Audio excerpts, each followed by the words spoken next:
Devotion, self-sacrifice, death. Death. Explain. Devotion inspires bravery. Bravery inspires sacrifice. Sacrifice leads to death. So, feel free to kill yourself. Devotion inspires bravery. Bravery inspires sacrifice, and sacrifice leads to death.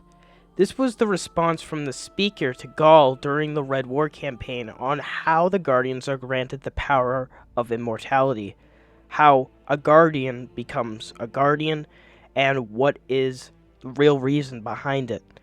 Now, we've seen in the last couple of years how this logic has come and gone. We have seen it with, of course, us in 2014 when we finally became a Guardian on the Cosmodrome. We saw that we, of course, did something that has yet to really been seen, and I don't think a lot of people question on what we really did. But yes, we were resurrected by our ghost, and we have also seen it with a fair share of characters. But we've also seen a lot of twists with it. We have seen a person, an awoken, Aldrin, a villain who killed Kate 6, wanted back to having his sister, did very bad things, and really unleashed Riven. He was eventually killed in the Forsaken campaign. We, of course, what I believe to this day is that we shot him, but it could have been Petrovenge. But who died, who then was resurrected. Probably one of the biggest plot twists in Forsaken, being resurrected as the person known as the Crow today, and having visions and even items that possess paracausal energy linked to the Traveler, like his ship for a example. Seeing that was just mild, as the Traveler chose him. We also saw it with the recent Witch expansion being the Witch Queen. We saw Savathun, a person that we would have never trust, that I would never get the light, actually got the light, and eventually her lucent brood. With the latest season of the Seraph finale, we saw that the Exo known as Rasputin, the Warmind, I should say, known as Rasputin, finally sort of pass away. Of course, Anna set the self-destruction protocol and basically killed him in the process. Now, he did, of course, have a recording, and he gave us the location of Neomuna, being as like a partnering gift to us and Osiris. My question to you is, did Rasputin follow this logic? And if he did, then it looks very likely that he could come back as a Guardian anytime soon. If you see that one of the big things is that many were saying, and one of the reasons that led to, of course, his death, was that many saw the flaw. He was a weapon made to be wielded. Everyone would go after him. And looking at all sides, Zedorath and Aramis were even going after him. Aramis, of course, got the codes to use the war sets against the Traveler, to cause pain and suffering, to be one of the biggest events that would maybe end all of humanity if the Traveler perished.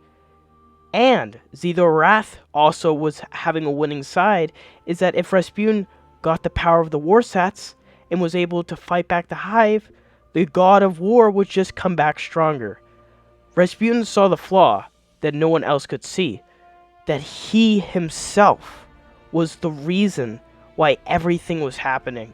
He saw his fate. He saw what his destiny really was, and how for the fate of humanity, the thing that he could do was die.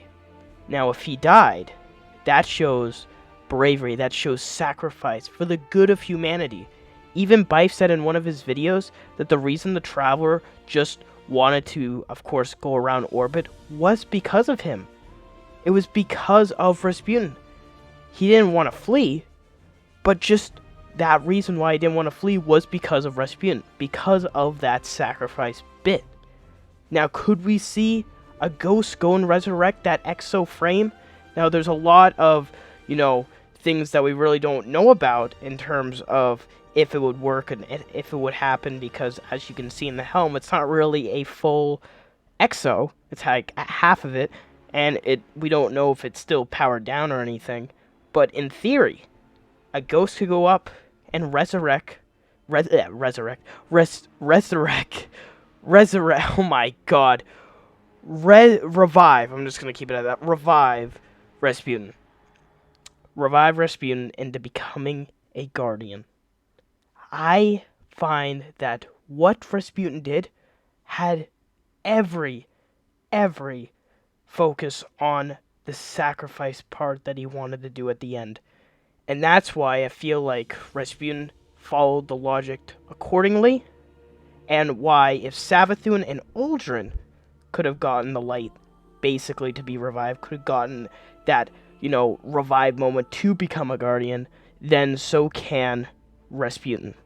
He did everything according to the logic, and he also did everything in his power to make sure it was the good for humanity. Follows my book in terms of the power of the light, and certainly it would be really cool to see him again. But let me know your thoughts. How do you think it should have went? I gotta admit, I love the finale, and I am so excited for Lightfall. I'll see you guys in the next video. Bye, guys.